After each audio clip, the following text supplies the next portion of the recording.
Hello মিষ্টি বন্ধুরা, কেমন আছো সবাই? আশা করি প্রত্যেকে ভালো আছো। তো আমিও খুব ভালো আছি। আবারও চলে আসলাম ছোট্ট একটা ব্লগ ভিডিও নিয়ে।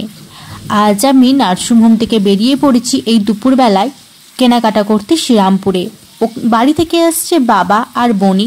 হয়তো তাদেরকে ক্যামেরায় নিতে পারবো না, এখন আমি আছি চুচুড়া স্টেশনে। তো এখান থেকেই ট্রেন ধরে যাব একবারে শ্রীরামপুরে।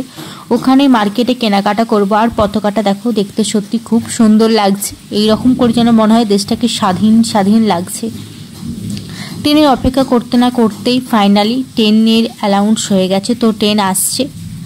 তো আমি ট্রেনে চেপে পড়েছি আর ভাবছি কি কিনবো না কিনবো পুজোর বাজারে। জানি ভিডিওটা দিতে হয়তো একটু দেরি হয়ে গেছে, কিন্তু কি আর করা যাবে।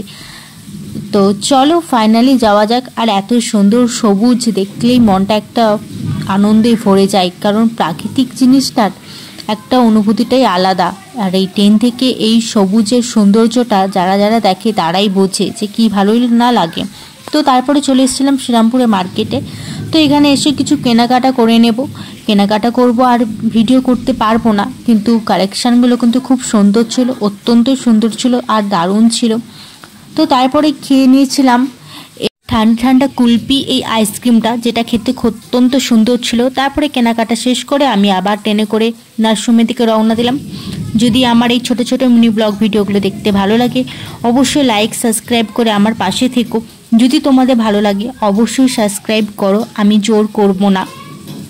এরপর আমি আর কি টোটোয় করে ফিরলাম আবার নার্সিংহোমে। তো চলো টাটা।